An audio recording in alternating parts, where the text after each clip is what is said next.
Hi hello welcome to A J coaching centre. இன்னைக்கு நம்ம என்ன டாபிக் பார்க்க போறோம் அப்படின்னா, அதே யூனிட் 6ஓட கண்டினியூட்டில விடுதலை போராட்டத்தில் தமிழகத்தின் பங்கு அதுல இன்னும் கொஞ்சம் நம்ம பார்க்க வேண்டியது இருக்கு. அந்த வகையில இன்னைக்கு நம்ம என்ன டாபிக் பார்க்க போறோம் அப்படின்னா, தமிழகத்துல சட்ட மறுப்பு இயக்கங்கள்லாம் எந்த மாதிரி நடந்துச்சு, சட்ட மறுப்பு இயக்கங்களோட அந்த காலங்கள்ல எல்லாம் தமிழ்நாட்டுல எந்த மாதிரியான முன்னெடுப்புகள், எந்த மாதிரியான போராட்டங்கள்லாம் நடந்துச்சு அப்படிங்கறத நம்ம பார்க்க போறோம். சரிங்களா? அதாவது சட்ட மறுப்பு இயக்கம் இந்திய அளவுல பெருசா நடக்கிறப்போ காந்தி அதை முன்னெடுத்து சட்ட மறுப்பு இயக்கத்தை நடத்திருப்பாரு. அதே போல தமிழ்நாட்டுல யார் நடத்திருப்பாங்க அப்படின்னு பாத்தீங்கன்னா, ராஜாஜி அவர்கள் தான் சட்ட மறுப்பு இயக்கத்தை நடத்திருப்பாரு. அதாவது தமிழ்நாட்டுல வேதாரண்ய உப்பு சத்தியாகிரகம் அப்படின்னு சொல்லிட்டு ராஜாஜி அவர்கள் தான் நடத்திருப்பாங்க. அதே போல காந்தி தண்டி சத்தியாகிரகம் அப்படின்னு சொல்லி நடத்திருப்பாரு. அது எப்போ அப்படின்னு பாத்தீங்கன்னா 1930 மார்ச் 12 காந்தி தண்டியில போய் உப்பெடுத்து சிறை செல்வாரு. எரவாடா சிறைக்கு அமைச்சிருவாங்க.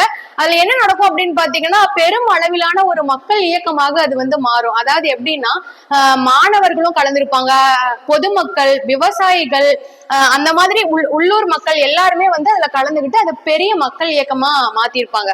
அதே போல இன்னொரு விஷயம் என்ன நடந்திருக்கும் அப்படின்னா, பஸ் டிராவல் பண்றவங்க, ட்ரெயின் டிராவல் பண்றவங்க எல்லாருமே அவங்களோட அந்த டிராவலை என்ன பண்ணிருப்பாங்க, அந்த பயணத்தை என்ன பண்ணிருப்பாங்கன்னா ரத்து பண்ணிருப்பாங்க.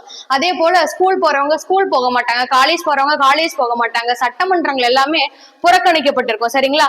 அதே போல அந்த காலகட்டத்துல என்ன நடக்கும் அப்படின்னா, அந்த காலகட்டத்துல இருக்கக்கூடிய புலவர்கள், அதாவது பாரதியார், நாமக்கல் கவிஞர், தேசிய கவி விநாயகம் பிள்ளை அவர்கள்லாம் என்ன பண்ணிருப்பாங்க அப்படின்னு பாத்தீங்கன்னா, நிறைய சுதேசிய பாடல்கள், சுதந்திர போராட்ட வீரர்களை சார்ந்த ஒரு பாடல்கள், அதே போல ஒவ்வொரு இயக்கங்களுக்குமான பாடல்கள், அதே மாதிரி தமிழ்நாட்டுக்கும் சரி இந்தியாவுக்கும் சரி நிறைய சுதேசிய பாடல்கள் எல்லாம் இயற்றிருப்பாங்க. சரிங்களா? இப்போ தமிழ்நாட்டுல சட்ட மறுப்பு இயக்கம், அதாவது உப்பு சத்தியாகிரகம் எந்த மாதிரியான போராட்ட வடிவமாக இருந்துச்சு அப்படின்னு பாத்தீங்கன்னா, ராஜாஜி ஒரு 1000 தொண்டர்கள் அதுல சேர்ந்திருப்பாங்க. அந்த 1000 தொண்டர்கள்ல 100 பேரை மட்டும் என்ன பண்ணிருப்பாரு அப்படின்னு பாத்தீங்கன்னா செலக்ட் பண்ணிருப்பாரு. அவரோட ஊர்வலம் போறதுக்கு 100 பேரை மட்டும் என்ன பண்ணிருப்பாரு அப்படின்னு செலக்ட் பண்ணிருப்பாரு. ஒட்டுமொத்தமா தமிழகத்துல இருந்து ஒரு 1000 உறுப்பினர்கள் அதுல இணைவாங்க. தமிழகம் முழுவதும் குறிப்பா தென் மாவட்டங்கள்ல அதிக நபர்கள் இணைவாங்க. அதுல பாத்தீங்க அப்படின்னா ஒரு 100 உறுப்பினர்களை மட்டும் என்ன பண்ணுவாரு ராஜாஜி அப்படின்னு பாத்தீங்கன்னா தேர்ந்தெடுப்பாரு. சரிங்களா? பாத்தீங்க அப்படின்னா ராஜாஜி வேதாரண்ய உப்பு சத்தியாகிரகத்தை முன்னெடுத்திருப்பாரு. அதுல 1000த்துல 100 மட்டும் தேர்வு செஞ்சிருப்பாரு. அது எப்ப நடந்திருக்கும் அப்படின்னு பாத்தீங்கன்னா, திருச்சியில இருந்து புறப்படுவாங்க. எப்ப அப்படின்னா 1930 ஏப்ரல் 13 அன்னைக்கு திருச்சியில இருந்து கிளம்பி தஞ்சாவூர் பகுதியில் இருக்கக்கூடிய, அதாவது தஞ்சாவூர் மாவட்டத்துல இருக்கக்கூடிய வேதாரண்யம் அப்படிங்கிற இடத்துல உப்பு அள்ளுவாங்க. எப்ப அப்படின்னு பாத்தீங்கன்னா ஏப்ரல் 18 அன்னைக்கு அவங்க அங்க போய் சேர்ந்திருப்பாங்க. அப்போ இந்த போராட்டத்தினப்போ நிறைய பாடல்கள், நிறைய கவிதைகள் எல்லாமே இயற்றப்பட்டிருக்கும். சரிங்களா?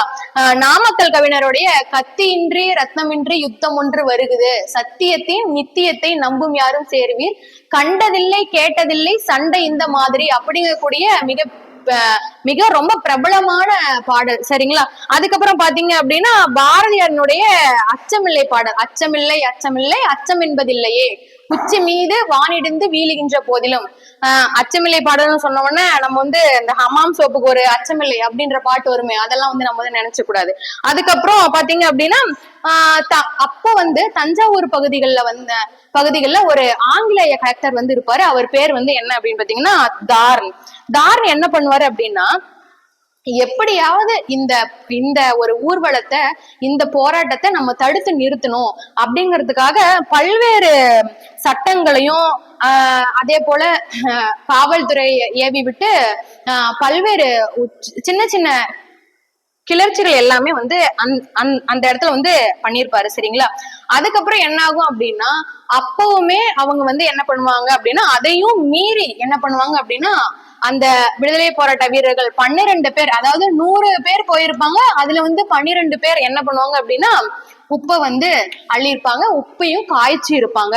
அதுக்கப்புறம் என்ன பண்ணுவாங்க அப்படின்னா, எல்லாருமே கைது செய்யப்பட்டிருப்பாங்க. ராஜாஜி, ருக்மணி லக்ஷ்மிபதி, அதாவது தடையை மீறி உப்பை அள்ளிய முதல் பெண்மணி இவங்க. அதற்காக ஆங்கில அரசுக்கு என்ன பண்ணுவாங்க அப்படின்னா அபராதமும் கட்டியிருப்பாங்க. இது ஒரு PYQ. அப்புறம் ராஜாஜி, ருக்மணி லட்சுமிபதி, டாக்டர் ராஜன், வேதரத்னம் பிள்ளை இவர்கள் எல்லாமே என்ன பண்ணிருப்பாங்க அப்படின்னு பாத்தீங்கன்னா கைது பண்ணிருப்பாங்க.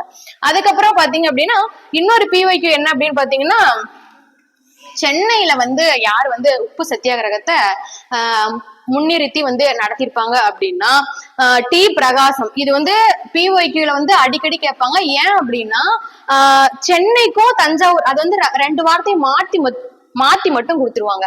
இப்போ சென்னையில வந்து டி பிரகாசம் அவர்கள் வந்து தடையை மீறி உட்கொள்ளுவாங்க. அதே போல தஞ்சாவூர் பகுதிகளில் ராஜாஜி அவர்கள் வந்து உட்கொள்ளுவாங்க. அதுக்கப்புறம் என்ன பண்ணுவாங்க அப்படின்னா 1930 மே 5 எரவாடா சிறையில வந்து காந்தியை வந்து அடைச்சிருவாங்க. அப்ப வந்து எண்ணற்ற போராட்டங்கள் மாணவர் புரட்சிகள் எல்லாமே நடக்கும். அதுக்கப்புறம் தான் அவரை வந்து கைது பண்ணுவாங்க. இதை எடுத்து என்ன அப்படின்னா காந்தி கைது செய்யப்பட்டதை அடுத்து டாக்டர் முத்துலட்சுமி ரெட்டி அவர்கள் வந்து தன்னுடைய சென்னை மாநில சட்டமன்ற நியமன உறுப்பினர் பதவியை என்ன பண்ணுவாங்க அப்படின்னா ராஜினாமா பண்ணிடுவாங்க. அதுக்கப்புறம் பாத்தீங்க அப்படின்னா தடையை மீறி சென்னையில ஒரு பொதுக்கூட்டம் நடக்கும். அதுல என்ன பண்ணுவாங்க அப்படின்னா 1932 ஜனவரி 26 சென்னை தேசிய சுயராஜ்ய தினம் வந்து கொண்டாடுவாங்க. சென்னையில ஒரு பொதுக்கூட்டம் நடக்கும் 1932 ஜனவரி 26. நல்லா ஞாபகம் வச்சுக்கோங்க, தேசிய சுயராஜ்ய தினம் வந்து நடக்கும். சரிங்களா? இவ்வளவு போராட்டத்துக்கு அப்புறமா என்ன பண்ணுவாங்க அப்படின்னா ஆங்கிலேய அரசு வந்து தமிழ்நாட்டு விடுதலை போராட்டக்காரர்கள்கிட்ட, அதாவது காந்தி, ராஜாஜி அவர்கள் கூட ஒரு பேச்சுவார்த்தையை நடத்தி 1934 வந்து அதை வந்து விலக்கிப்பாங்க. சரிங்களா? அதுக்கப்புறம் இதுல வந்து சென்னையில வந்து குறிப்பா வந்து திருவல்லிக்கேணி எல்லாம் பாத்தீங்கன்னா நிறைய விஷயங்கள், அதாவது ட்ரிப்ளிகேன்ல பாத்தீங்கன்னா நிறைய விஷயங்கள் நடந்திருக்கும். என்ன அப்படின்னா சென்னையில வந்து ஒரு முகாம் வந்து அமைப்பாங்க. அந்த முகாம் அமைச்சு அங்க வந்து உண்ணாவிரதம் இருக்கிறது, அந்த போராட்டத்திற்கான முன்னெடுப்புகளை பத்தி விவாதிக்கிறது, அந்த மாதிரி விஷயங்கள்லாம் நடத்திருப்பாங்க. யார் அப்படின்னு பாத்தீங்கன்னா டி பிரகாசம் மற்றும் நாகேஸ்வர ராவ் 2 பேரும் வந்து இணைஞ்சு சென்னையில உதயவனம் அப்படிங்கிற இடத்துல ஒரு முகாம் வந்து ஏற்படுத்தியிருப்பாங்க. அதுக்கப்புறம் என்னென்ன மாதிரி எல்லாம் சென்னையில வந்து நடந்திருக்கும் அப்படின்னா சென்னையில வந்து கடை அடைச்சிருப்பாங்க. அதான் நான் முன்னையே சொன்ன மாதிரி போக்குவரத்து எல்லாமே வந்து ரத்து செஞ்சிருப்பாங்க. இந்த வேலையெல்லாம் என்ன ஆகும் அப்படின்னு பாத்தீங்கன்னா பொதுமக்களுக்கும் காவல்துறைக்கும் கடுமையான மோதல் ஏற்பட்டு ஒரு 3 பேர் என்ன பண்ணிடுவாங்க அப்படின்னு பாத்தீங்கன்னா இறந்துருவாங்க. அதுக்கப்புறம் இன்னொன்னு நடக்கும் அப்படின்னா 1932 ஆர்யா என்கிற பாஷ்யம் அவங்க என்ன பண்ணுவாங்க அப்படின்னா புனித ஜார்ஜ் கோட்டையில தங்களோட கொடியை வந்து ஏத்துவாங்க. சரிங்களா? இதுக்கு எல்லாம் யார் வந்து காரணமா இருப்பாங்க, அதாவது சென்னையில யார் வந்து அந்த சட்ட மறுப்பு இயக்கத்தை முன்னெடுக்க யாரெல்லாம் வந்து காரணமா இருப்பாங்க அப்படின்னு பாத்தீங்கன்னா சத்தியமூர்த்தி, அப்புறம் மதுரை காந்தி என்று அழைக்கப்பட்ட என்எம்ஆர் சுப்பராயன், அதுக்கப்புறம் கு காமராஜர். இவங்க 3 பேரும் ரொம்ப மிக முக்கிய பங்கை வந்து வகிச்சிருப்பாங்க.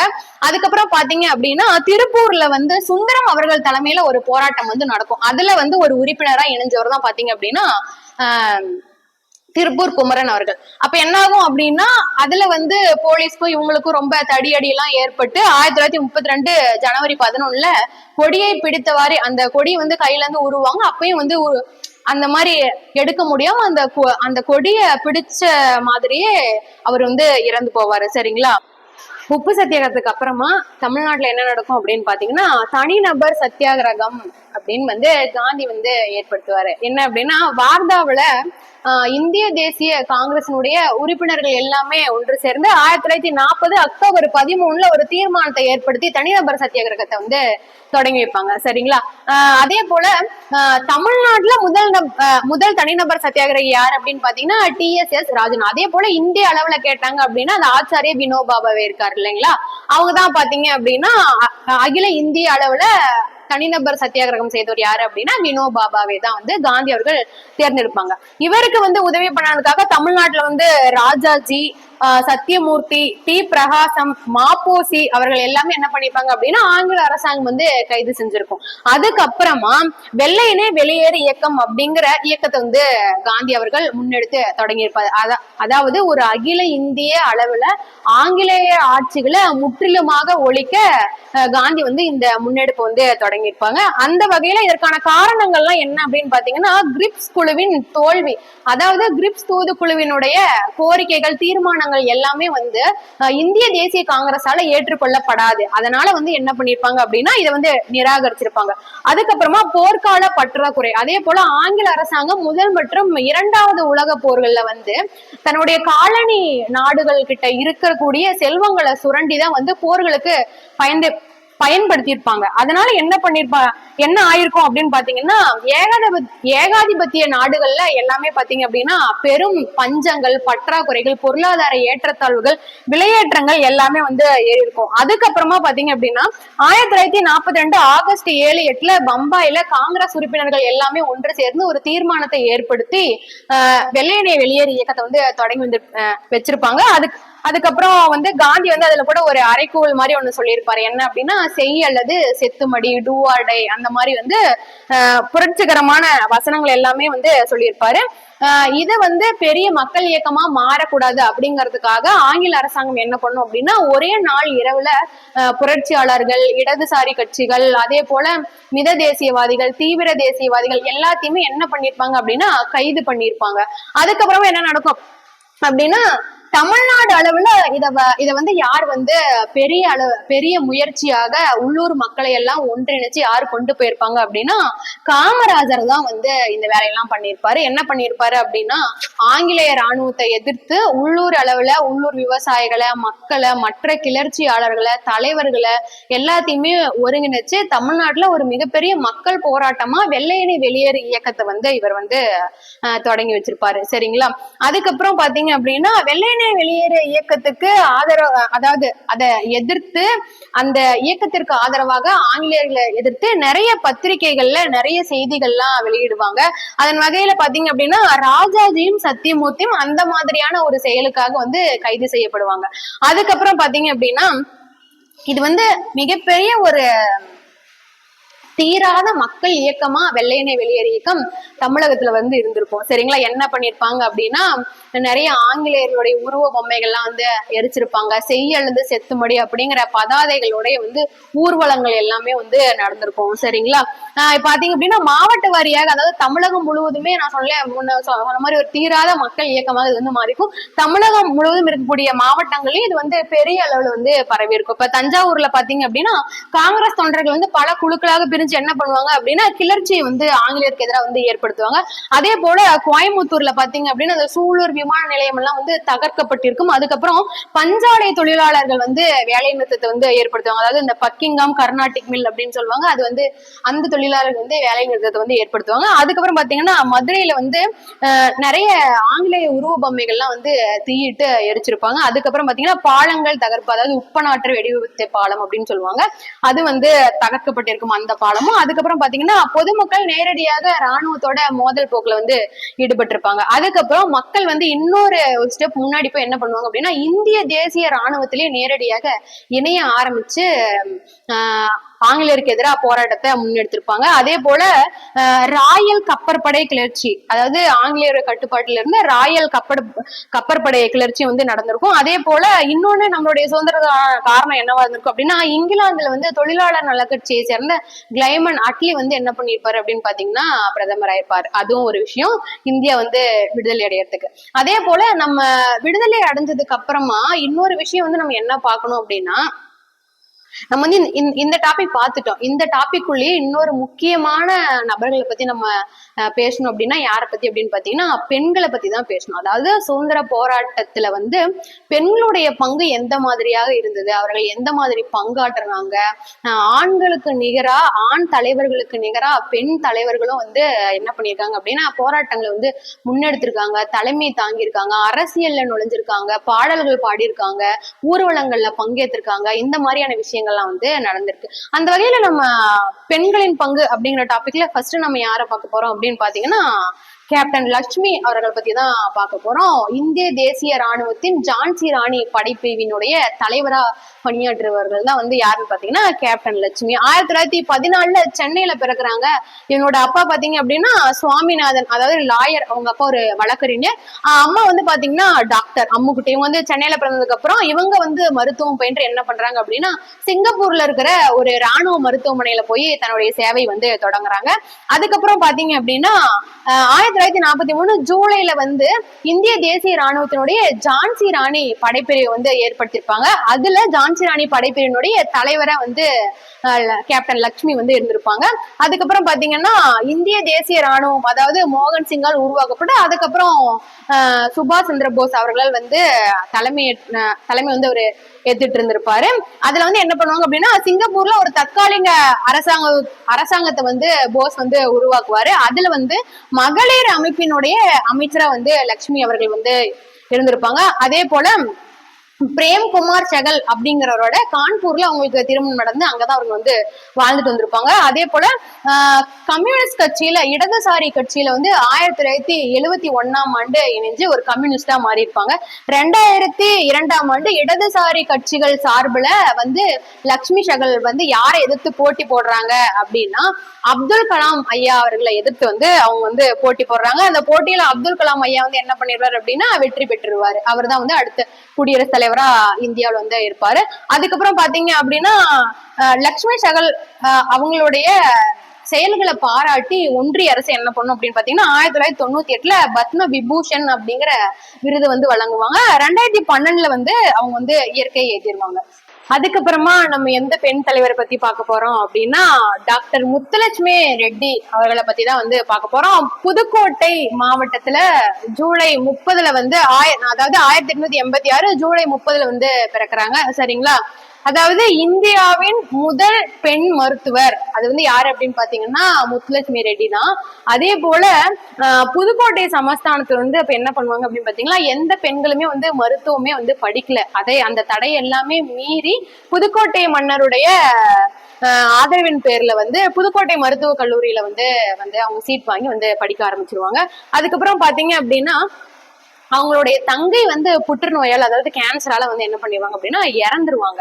அதை வந்து மையமா வச்சு அதை வந்து நினைவுபடுத்தும் விதமாக 1949 அடையாறுல வந்து ஒரு புற்றுநோய் நிவாரண தடுப்பு மையத்தை வந்து, அதாவது புற்றுநோய் ஆராய்ச்சி மையத்தை வந்து சென்னையில வந்து ஏற்படுத்துவாங்க.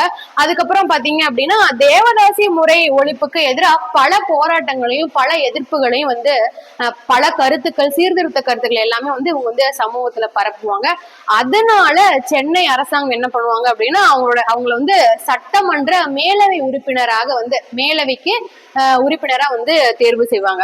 அதுக்கப்புறம் பாத்தீங்க அப்படின்னா 1930 பூனாவுல அனைத்து இந்திய பெண்கள் மாநாட்டை வந்து தலைமையேற்று நடத்தி வைப்பாங்க. அதை வந்து நிறுவுவாங்க. அதுக்கப்புறம் இந்திய மாதர சங்கத்தினுடைய தலைவியாக 1933 47 வரைக்கும் வந்து மாதர் சங்க தலைவியாக, பெண்கள் சங்க தலைவியாக இவங்க வந்து இருந்திருப்பாங்க. அதே போல அவ்வை இல்லம் பெசன் நகர்ல எதற்காக வந்து நிறுவியிருப்பாங்க அப்படின்னு பாத்தீங்கன்னா ஆதரவற்ற குழந்தைகள், பெண்கள், வயது முதிர்ந்தவர்கள் அவர்களுக்கெல்லாம் ஒரு அடைக்கல இல்லமாக அவ்வை இல்லத்தை வந்து அவங்க வந்து நடத்திருப்பாங்க. சரிங்களா? இதெல்லாம் இவங்களை பத்தின முக்கியமான பாயிண்ட்ஸ் நோட் பண்ணி வச்சுக்கோங்க. அதுக்கப்புறம் யாரை பார்க்க போறோம் அப்படின்னா டாக்டர் எஸ் தர்மாம்பாள் அவர்களை பத்தி தான் வந்து நம்ம பார்க்க போறோம். இவங்க வந்து தஞ்சாவூர் மாவட்டத்துல வந்து பிறக்குறாங்க. அதாவது கருந்தட்டான்குடி அப்படிங்கிற ஒரு இடத்துல வந்து பிறப்பாங்க. இவங்க வந்து ஒரு சித்த மருத்துவ தொழில வந்து இவங்க வந்து செஞ்சுட்டு இருப்பாங்க. அதுக்கப்புறம் சென்னையில வந்து ஒரு மருத்துவமனையை நிறுவி அங்க வந்து கஷ்டப்படக்கூடிய மக்களுக்கு சேவை வந்து செய்வாங்க. அதுக்கப்புறம் பெரியாரினுடைய பெண்ணிய கருத்துக்களால ஈர்க்கப்பட்ட இவங்க வந்து பெண்ணிய விடுதலைக்காக நிறைய போராட்டங்கள், நிறைய கருத்துக்களை எல்லாமே வந்து இவங்க வந்து பரப்புவாங்க. அதாவது பெண்கள் சம்பந்தமான விஷயங்கள்லாம் பத்திரிகைகளை எழுதுறது, அந்த மாதிரி விஷயங்கள்லாம் இவங்க வந்து நிறைய பண்ணுவாங்க. அதே போல 1940 இலவு வாரம் அப்படின்னா என்ன அப்படின்னு பாத்தீங்கன்னா அன்றைய காலகட்டத்துல டீச்சர்ஸ் எல்லாம் இருக்காங்க இல்லையா, அவங்களுக்கு அந்த சப்ஜெக்டுக்கு ஏத்த மாதிரிதான் வந்து சம்பளமே. எல்லாருக்கும் ஒரே ஊதியம் வந்து கிடையாது. அதை வந்து எதிர்த்து, அதாவது தமிழாசிரியர்களுக்கு குறைவான சம்பளமும் மற்ற ஆசிரியர்களுக்கு வந்து அதிக சம்பளமும் வந்து கொடுப்பாங்க. இந்த பாகுபாட்டை எதிர்த்து என்ன பண்ணுவாங்க அப்படின்னு பாத்தீங்கன்னா தர்மாம்பாள் என்ன பண்ணுவாங்க அப்படின்னா ஒரு பெரிய போராட்டத்தை வந்து ஏற்படுத்துவாங்க. 1940 வந்து இலவு வாரம் அப்படின்னு சொல்லி அந்த போராட்டத்தினுடைய கருத்துருவா இருந்திருக்கும். அதை என்ன பண்ணுவாங்க, அந்த போராட்டம் பண்ணி இவங்க அதுல வெற்றி வெற்றியை அடைஞ்சு அன்றைய கல்வி அமைச்சரா வந்து யாரு இருப்பாங்க அப்படின்னா அவினாசி லிங்கம் ஐயா வந்து அவங்க வந்து இருப்பாங்க. அவங்க என்ன பண்ணுவாங்க அப்படின்னா அதுக்கப்புறம் இவங்களுடைய போராட்டத்தை கவனிச்சு அந்த சம்பள பாகுபாட்டை வந்து குறைச்சு அனைத்து ஆசிரியர்களுக்கும் ஒரே மாதிரியான ஊதியம் வழங்கப்படும் அப்படிங்கிற அரசாணை வந்து பிறப்பிச்சிருவாங்க. இவங்க வந்து தமிழ் மொழிக்காகவும் தமிழ் இலக்கியத்திற்காகவும் இவங்களுடைய செயல்பாடுகளுக்கு வந்து ஆதரவா இவங்களுக்கு ஒரு பட்டத்தை வந்து கொடுத்திருப்பாங்க. என்ன அப்படின்னா வீர தமிழன்னை அப்படிங்கிற பட்டத்தை வந்து இவங்களுக்கு வந்து கொடுத்திருப்பாங்க. அதே போல சென்னை மாணவர் மன்ற தலைவராக 10 வருஷம் தொடர்ந்து வந்து தலைவரா வந்து பணியாற்றி இருப்பாங்க. மாணவர்களோட குறைகளை அரசாங்கத்திற்கு எடுத்து சொல்லியிருப்பாங்க. அதுக்கப்புறம் பெரியாருக்கு, அதாவது ஈவே ராமசாமி அவர்களுக்கு வந்து பெரியார் அப்படிங்கிற ஒரு பட்டத்தை கொடுத்ததும், தியாகராய பாகவதற்கு வந்து ஏலிசை மன்னர் அப்படிங்கிற பட்டத்தை கொடுத்ததும் தர்மாம்பாள் அவர்கள் தான். சரிங்களா? இவங்க 1959ஆம் ஆண்டு இறந்து போயிடுறாங்க. அதுக்கப்புறம் நம்ம எந்த தலைவரை பத்தி பார்க்க போறோம் அப்படின்னா மூவலூர் ராமாமிர்தம் அம்மையார் அவர்களை பத்தி தான் வந்து பார்க்க போறோம். மூவலூர் ராமாமிர்தம் அம்மையார் அப்படின்னு வந்து நமக்கு ஞாபகம் என்ன வரும் டக்குன்னு அப்படின்னு பாத்தீங்கன்னா தேவதாசி முறைக்கு வந்து நிறைய எதிர்ப்பு தெரிவிச்சு அதை ஒழிக்கிறதுக்கு வந்து முத்துலட்சுமி ரெட்டி, அதுக்கப்புறம் மூவலூர் ராமாமிர்தம் அம்மையார், பெரியார் இவர்கள் எல்லாமே வந்து இணைந்து இந்த தேவதாசி முறைக்கு எதிராக பல இயக்கங்கள் நடத்தி அதை வந்து சட்டத்தை ஏற்றி ஒழிச்சிருப்பாங்க. சரிங்களா? திருவாரூர் மாவட்டத்துல 1833 வந்து பிறக்குறாங்க. இவங்க வந்து அதாவது திருவாரூர் மாவட்டம் மயிலாடுதுறைக்கு அருகில் இருக்கக்கூடிய மூவலூர் அப்படிங்கிற இடத்துல பிறந்ததுனால இவங்களுக்கு மூவலூர் ராமாமிர்தம் அப்படின்னு பேரு. இவங்களோட முக்கிய பிரதான ஒரு சீர்திருத்தம் என்ன அப்படின்னு பாத்தீங்கன்னா தேவதாசி முறைக்கு எதிராக வந்து மிகப்பெரிய அளவுல போராட்டத்தை நடத்தினதான். சரிங்களா? அதுக்காக என்ன பண்ணுவாங்க அப்படின்னா காங்கிரஸ் கட்சியில வந்து இணைஞ்சு காங்கிரஸ் கட்சியின் மூலமா அரசியல் ரீதியா ஆங்கிலேயர்களுக்கு எல்லாம் வந்து அவங்க கிட்ட வந்து இந்த தேவதாசி முறையை ஒழிக்க நிறைய சட்டங்கள் ஈட்டணும் அப்படிங்கிற மாதிரியான வேண்டுகோள் எல்லாமே விடுப்பாங்க. சரிங்களா? 1925ஆம் ஆண்டு இசை வேளாளர் மாநாட்டை வந்து நடத்திருப்பாங்க. ஏன் இவங்க இசை வேளாளர் மாநாட்டை வந்து நடத்திருப்பாங்க அப்படின்னா அந்த இசை வேளாளர் சமூகத்தை சேர்ந்த பெண்கள் தான் வந்து தேவதாசிகளாக வந்து கோவில்களுக்கு வந்து அர்ப்பணிப்பாங்க. இசை வேளாளர் அப்படின்னா பாத்தீங்கன்னா மங்கள இசை வாசிப்பவர்கள் தான் வந்து இசை வேளாளர்கள் அப்படிங்கிற மாதிரி சொல்லுவாங்க.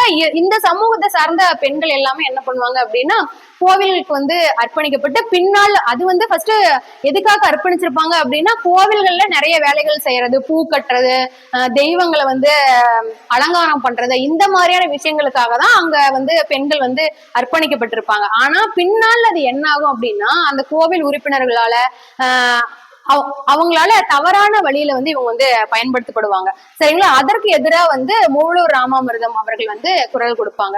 அதுக்கப்புறம் பாத்தீங்கன்னா இவர் வந்து என்ன பண்ணிருப்பாங்க அப்படின்னா ஒரு சுயசரிதை நூலையுமே வந்து எழுதியிருப்பாங்க. என்ன அப்படின்னா தாசிகளின் மோசவலை அல்லது மதிப்பெற்ற மைனர் அப்படிங்கிற தன்னுடைய சுயசரிதை நூல். அதுல என்ன அப்படின்னா இவங்க வந்து இசை வேளாளர் பிரிவை சேர்ந்ததுனால அந்த குலத்துல இருக்கக்கூடிய பெண்கள்லாம் என்னென்ன மாதிரியான கொடுமைகளை அனுபவிச்சாங்க அப்படிங்கிறது இந்த நூல்ல வந்து இருக்கும். அதுக்கப்புறம் என்ன அப்படின்னா இவங்களுடைய முக்கிய பணியே என்ன சமூகத்துக்கு அப்படின்னா ஃபர்ஸ்ட் வந்து தேவதாசி முறையை ஒழிக்கணும். அதுக்காக பெரியாரோடையும் முத்துலட்சுமி ரெட்டியோடையும் சேர்ந்து நிறைய போராட்டங்களை முன்னெடுத்திருப்பாங்க. அதே போல விடுதலை இயக்கத்திற்கும் பெரும்பான்மையான பங்கு வந்து இவங்க வகிச்சிருப்பாங்க.